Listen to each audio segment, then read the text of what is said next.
So you're looking at that Binize Android Car Stereo on Amazon. It's got a big 10.1-inch screen, promises wireless CarPlay, and for $129.99, it seems like the ultimate cheap upgrade to modernize your car. But here's what surprised me after installing it in my own vehicle. This head unit is a masterclass in frustration, a puzzle where half the pieces are missing.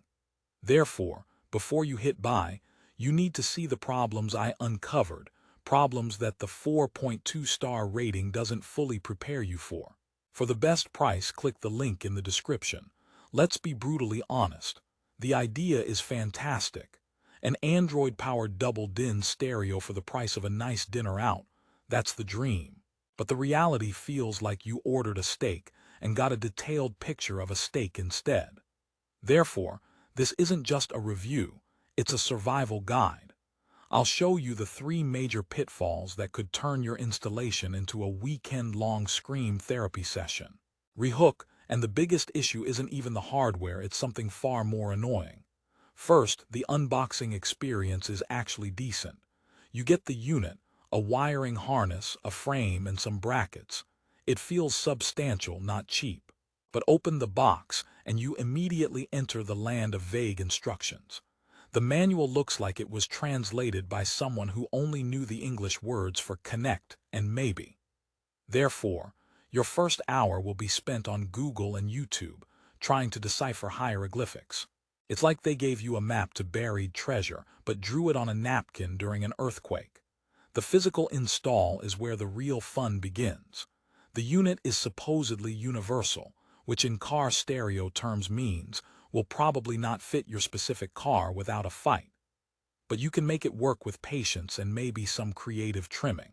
Therefore, you move to the wiring. This is the critical moment. The provided harness asterisk should plug into your car's factory harness. Keyword should. Sometimes it does, sometimes it doesn't. Sometimes it plugs in, but certain functions, like your dashboard illumination or your steering wheel controls, just decide to go on permanent vacation. Steering wheel controls. The product page says steering wheel control manual learning is required. That's the understatement of the century. It's not learning.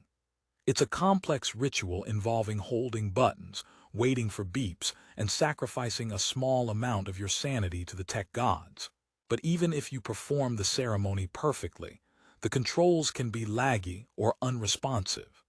Therefore, the feature meant to keep your eyes on the road might actually cause more distraction as you hammer the volume button wondering if it's working. Joke number 1. Setting up the steering wheel controls was easier than getting my cat to take a pill, but only slightly, and at least the cat eventually gave up. Now power it on. The screen lights up. Victory. But then you're greeted by the Android interface. It's old. Think Android 4.4 vibes, but not exactly. It's a heavily skinned, sluggish launcher. Therefore, your excitement dims a bit.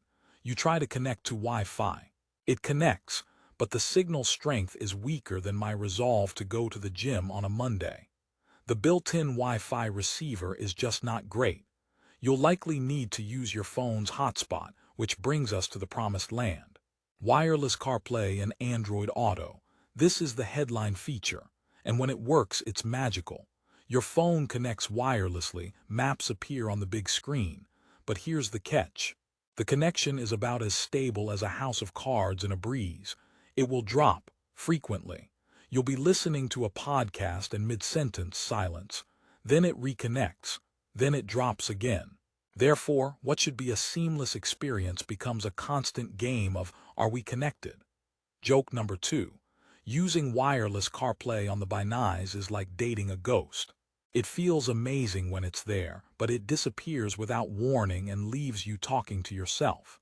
Let's talk Bluetooth separately, because it deserves its own special hell. The product description has a parenthetical gem. Please turn on phone app to get Bluetooth connection. What does that even mean? It means the built-in phone dialer app on the stereo must be open and running for Bluetooth calls to work.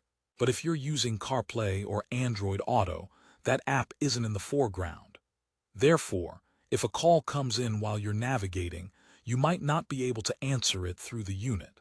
The hands-free calling, a basic safety feature, becomes an unreliable gamble. The core performance is powered by a quad-core Cortex-A7 CPU. In 2024, that's ancient tech. It's slow. Loading apps like Spotify or even the settings menu involves noticeable lag. But it gets the job done for basic navigation and music, as long as you have the patience of a saint. Therefore, don't expect to run anything demanding. Think of it as the dependable, if somewhat forgetful, grandparent of processors. It means well, but it's slow to get off the couch.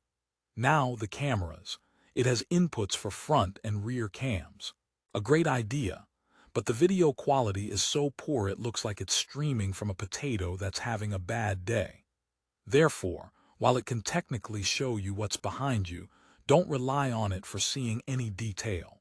It's more of a yes, there is vaguely a blob-shaped object there, assist. Rehook. And all of this pales in comparison to the most insidious problem of all, the software and support. The unit runs a forked, outdated version of Android. You have access to the Google Play Store, but many modern apps either won't install or will run poorly. But the real kicker is the promised 24/7 technical support. I contacted them. Therefore, I experienced it. The support is enthusiastic as advertised. They are very quick to say, "Hello, dear friend, please try this." But the solutions are often copy-pasted troubleshooting steps that have nothing to do with your specific problem. It's like calling a plumber who keeps telling you to check your circuit breaker. Updating the system is a terrifying prospect. The upgrade files are out there, but the process is manual and, if done wrong, can brick the unit entirely. But the company says they support upgrades. Therefore, you're stuck between running buggy software and risking turning your stereo into a very expensive Black Mirror. Joke number 3. Updating the Binize firmware feels like defusing a bomb in a movie. You're never sure which wire to cut, and everyone watching is quietly hoping you brought a backup. Let's land the plane. Is the Binize Android Car Stereo worth $129.99? For a tinkerer, a hobbyist who loves solving puzzles and doesn't mind instability, maybe. It's a project. But for the average person who just wants a reliable plug-and-play upgrade to get CarPlay in their car, this is a hard no. Therefore, the low price is a trap.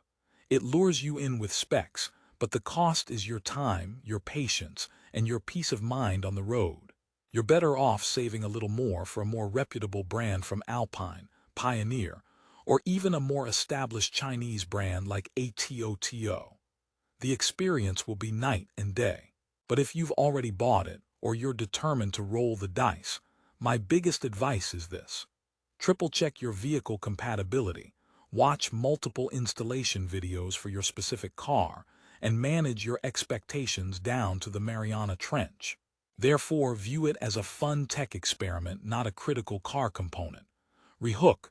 Because at the end of the day, what's the real cost of a bargain? Joke number 4. This stereo is like a magic trick. The initial reveal is impressive, but once you see how it's done, you just feel a little disappointed and out of pocket. So, should you buy the Binize Android Car Stereo? For most of you, my honest review says don't. The problems outweigh the price tag. Therefore, if you want a reliable car stereo that works as advertised without the hidden headaches, I've linked better alternatives in the description below. Click the link for the best prices on models that won't make you want to talk to your steering wheel.